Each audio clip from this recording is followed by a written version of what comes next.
कि इसको कुछ आता है, इसको हमने मुख्यमंत्री बनाया। हम कहते हैं कि आपको भाजपा ने मुख्यमंत्री बनाया और भाजपा को धोखा दे करके अब आप राजद में आए हैं, राजद ने मुख्यमंत्री बनाया।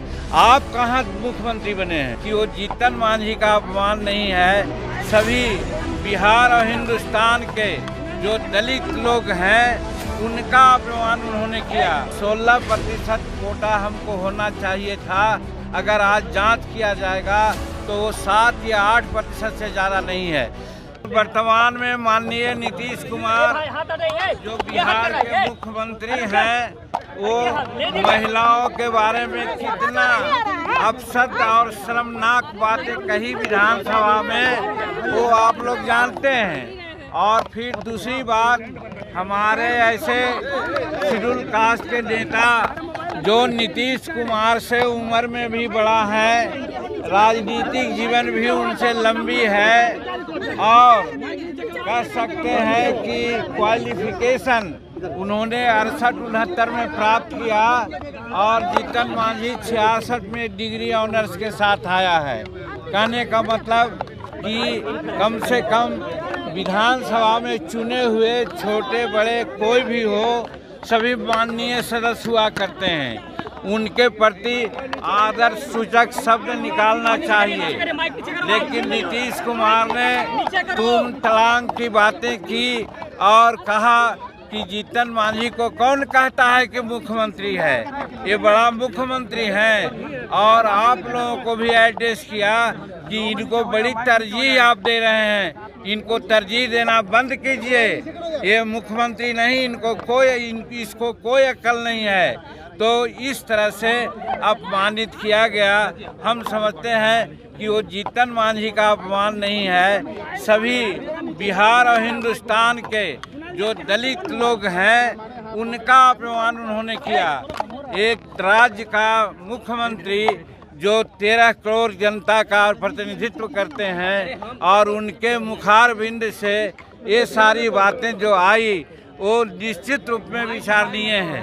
और जीतन मांझी क्या बोल रहा था, और लोग कहते हैं हमारे और भाजपा के बड़े नेता बोलेंगे कि जो आरक्षण संबंधी बिल लाया और कोटा बढ़ाने की बिल लाया, एडमिशन में भी हम लोग सब एक मत से उसको पारित किया, समर्थन दिया, तो फिर उसमें विरोध की कौन बातें आती है? सिर्फ हमने ये कहा कि बाबा भीमराव अंबेडकर जब संविधान लागू करने की बात हुई और आरक्षण देने की बात हुई तो उन्होंने कहा था कि 10 वर्षों में समीक्षा होनी चाहिए। हुजूर, आप 18 वर्ष व्यतीत कर दिए, आपके छोटे बड़े भाई भी 15 वर्ष मुख्यमंत्री में रहे, आखिर क्यों नहीं इसका समीक्षा हुआ? और हम बताते हैं कि 16% कोटा हमको होना चाहिए था। अगर आज जांच किया जाएगा तो वो 7 या 8% से ज़्यादा नहीं है। दूसरी बात हमने बोला कि यहाँ के जो पदाधिकारी हमारे शेड्यूल कास्ट के हैं उनके लिए 1971 में ही रोस्टर लागू है और रोस्टर लागू होने के उपरांत 16% प्रमोशन में आरक्षण मिलना चाहिए। लेकिन आज हमारे शेड्यूल कास्ट और शेड्यूल ट्राइब्स के पदाधिकारियों की गिनती अगर की जाए तो 3.7% उनका प्रतिनिधित्व है।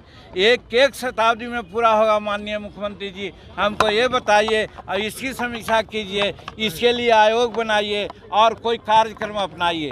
इतने ही कहने पर वो भड़क गए कि इसको कुछ आता है, इसको हमने मुख्यमंत्री बनाया।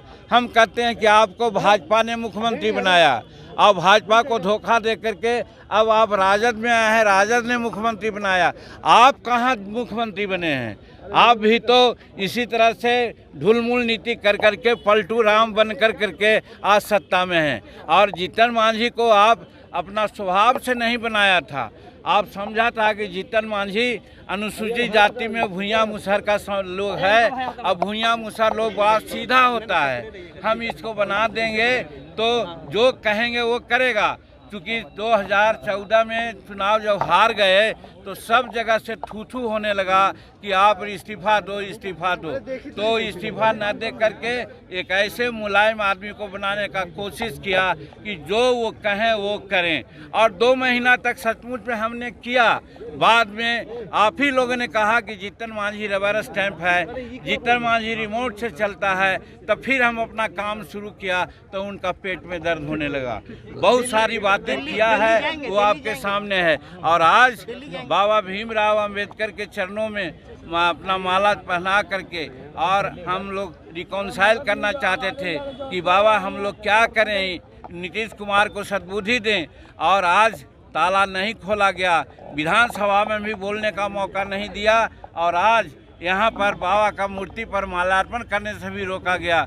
इतना जघन्य अपराध हम समझते हैं कि बिहार के दलित पिछड़ा वर्ग के लोग, महिला लोग नहीं बर्दाश्त करेंगे।